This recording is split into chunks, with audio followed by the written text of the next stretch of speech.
wabarakatuh. Puji syukur kita panjatkan kehadirat Allah Subhanahu wa taala karena pada kesempatan ini kita masih diberikan kesehatan serta kesempatan terlebih-lebih umur yang panjang.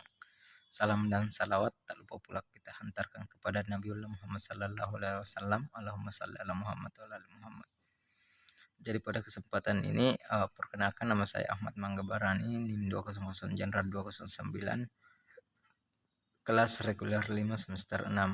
Jadi pada kesempatan ini saya akan memaparkan mengenai hambatan-hambatan dalam perencanaan pembangunan daerah pada mata kuliah perencanaan dan evaluasi pembangunan. Hambatan-hambatan dalam perencanaan pembangunan daerah. Yang pertama, perencanaan pembangunan daerah adalah proses penting untuk mencapai pertumbuhan yang berkelanjutan. Namun, ada beberapa hambatan yang sering dihadapi dalam perencanaan pembangunan daerah. Yang pertama adalah ketidakpastian kebijakan. Perubahan kebijakan pemerintah dapat mengganggu perencanaan pembangunan dan telah direncanakan sebelumnya. Ketidakpastian ini dapat menciptakan kesulitan dalam pengambilan keputusan dan implementasi rencana. Yang kedua adalah keterbatasan sumber daya. Terbatasnya sumber daya seperti anggaran, tenaga kerja, dan infrastruktur dan dapat menjadi hambatan dalam perencanaan pembangunan daerah. Tentunya bahwa ketika kekurangan sumber daya seperti anggaran dan tenaga kerja, itu pembangunan tidak akan berjalan sesuai dengan apa yang kita rencanakan. Jadi keterbatasan ini dapat mempengaruhi jangka waktu dan skala pembangunan yang direncanakan. Yang ketiga, konflik kepentingan. Adanya konflik kepentingan antara berbagai pihak yang terlibat dalam perencanaan pembangunan daerah dapat menyulitkan pencapaian konsensus. Konflik ini dapat melibatkan pemerintah, masyarakat, sektor swasta, dan kelompok kepentingan lainnya.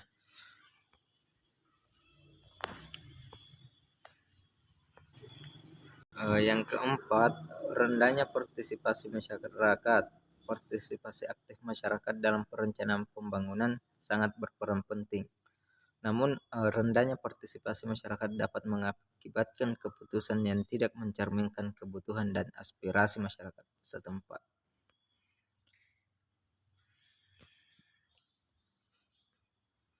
Kelima adalah perubahan iklim. Perubahan iklim dapat menyebabkan kerusakan lingkungan dan mengubah kondisi geografis sesuatu daerah. Hal ini perlu dipertimbangkan dalam perencanaan pembangunan untuk mengurangi dampak negatifnya.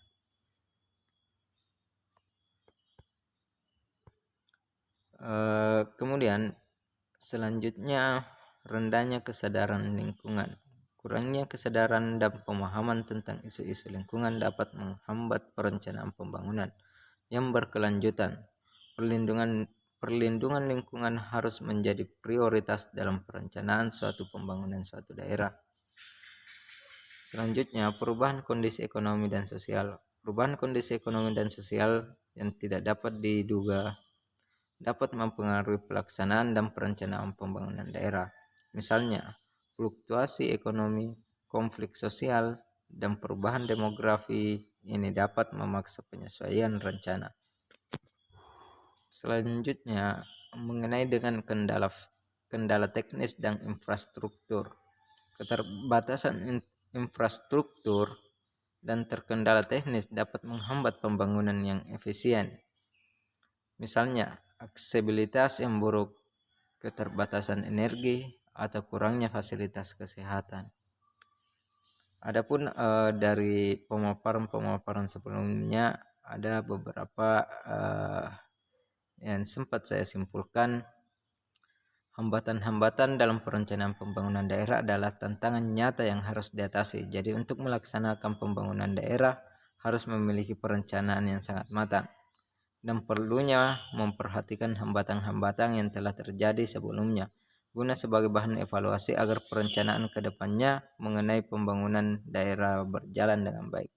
Jadi tentunya kita harus belajar dari hambatan-hambatan sebelumnya sebagaimana bisa menciptakan pembangunan suatu daerah yang jauh lebih baik daripada sebelumnya.